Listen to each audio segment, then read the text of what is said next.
Por eso hoy comparecemos Rafa Cociño, portavoz de Sanidad, y yo, para presentar una iniciativa que pretende mejorar eso, precisamente, la vida de la gente y probablemente de casi 2 millones de ciudadanos del Estado.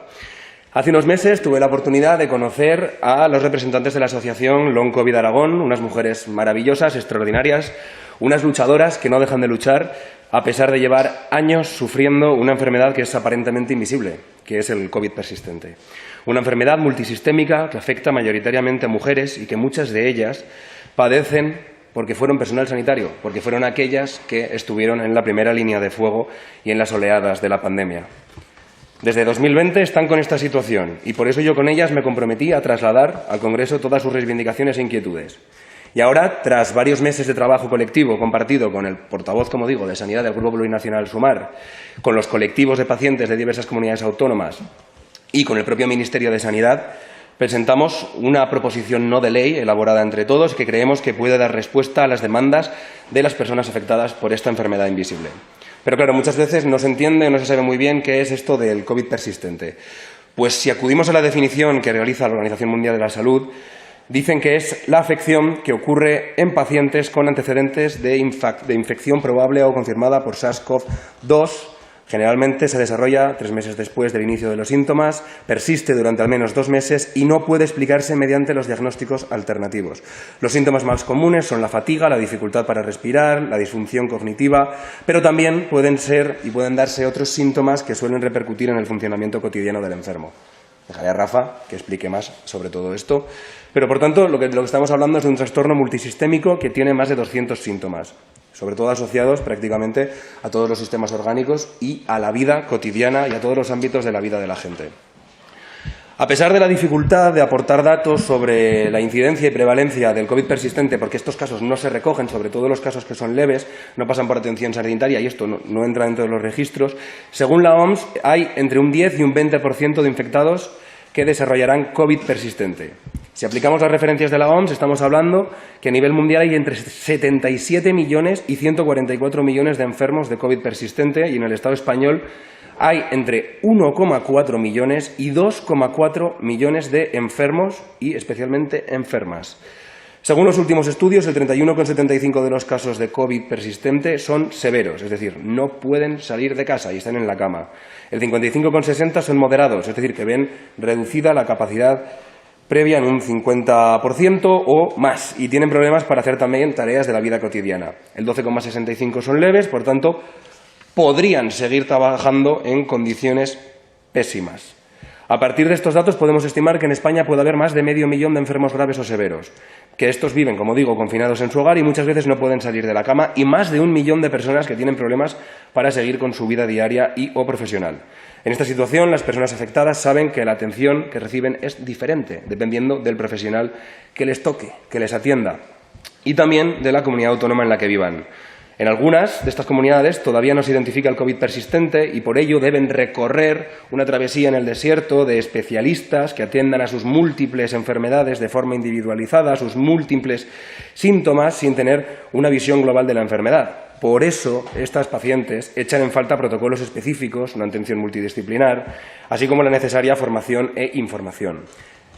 Además, constatan una situación de infradiagnóstico, es decir, que hay más casos de los que se han identificado, que sin prueba PCR no hay diagnóstico de COVID y que sin ese paso no hay registros de COVID persistente. Y esa falta de registro lo que impide es cuantificar de forma real cuántos de estos casos existen. Es decir, hay que adecuar también la atención que requiere el enfermo de COVID persistente a estas medidas específicas. En conclusión, sin una dimensión realista de la prevalencia no se podrán tomar medidas a la altura del proyecto y del problema.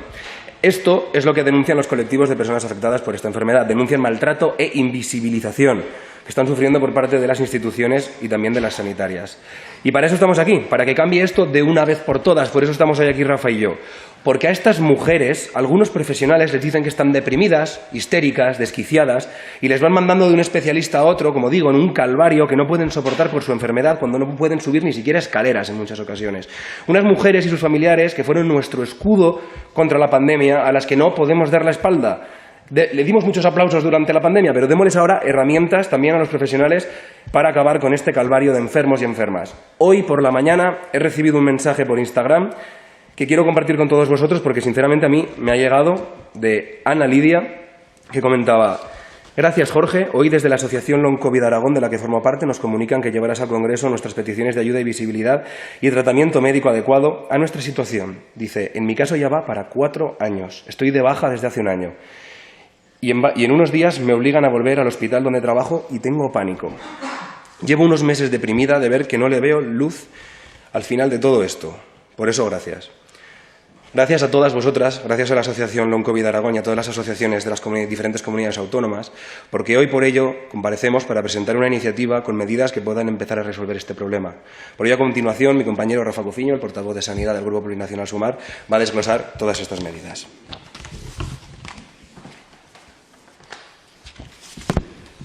Buenos días, gracias Jorge. Bueno, buenos días, muchas gracias por vuestro trabajo. Es mi primera rueda de prensa. Agradeceros el trabajo que realizáis en medios de comunicación.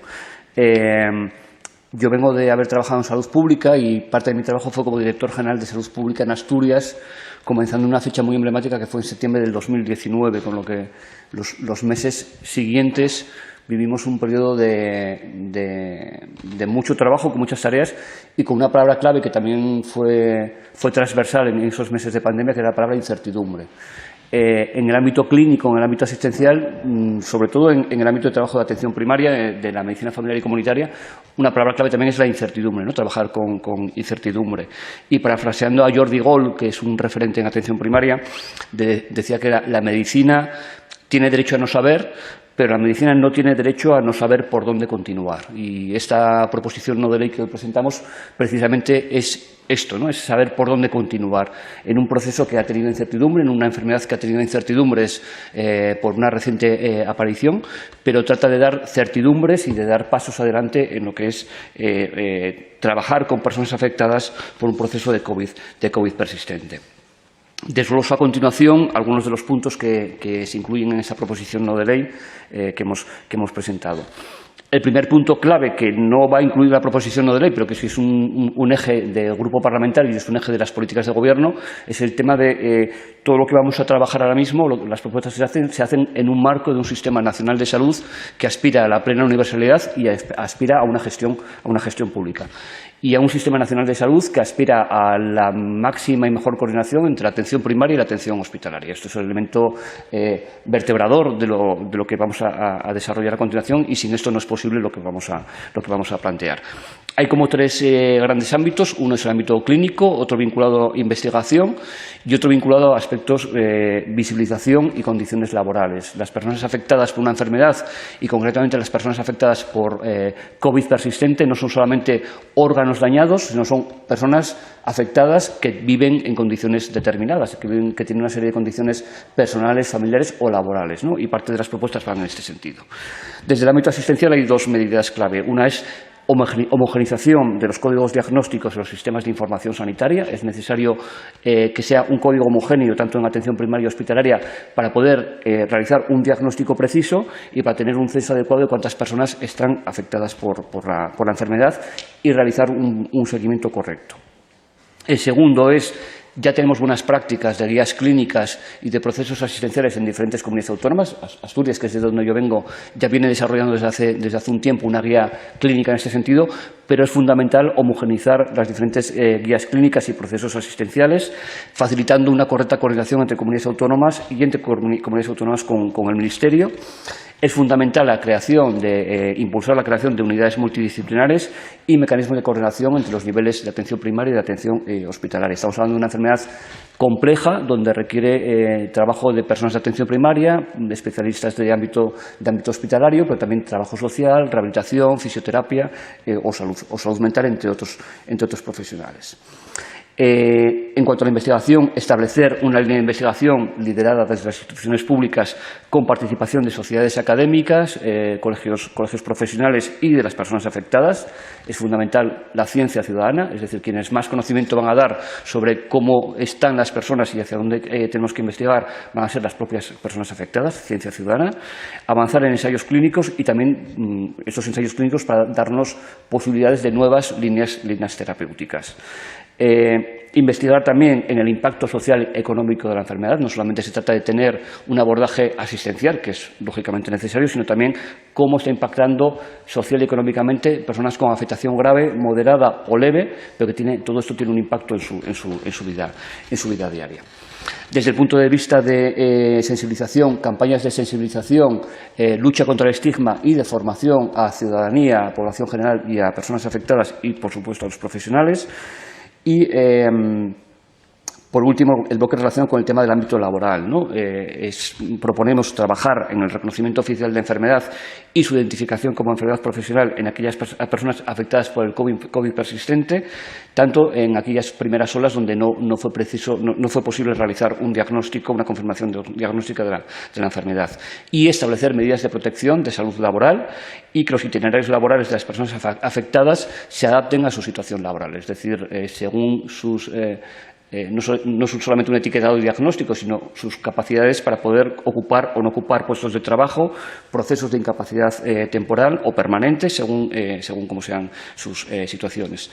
Y, por último, cerramos con una propuesta de que se estudiaran también otros colectivos afectados por patologías similares, donde también existe esta afectación multisistémica, imprecisa a veces en el diagnóstico, muchas veces con un condicionante de género muy importante, como señalaba antes Jorge, y donde el enfoque, por tanto, tiene que ser más allá de lo biológico, sino que tiene que tener un componente biopsicosocial y de mejora de las condiciones de vida de las personas. Nada más, muchas gracias, y si hay alguna pregunta las responderemos encantados.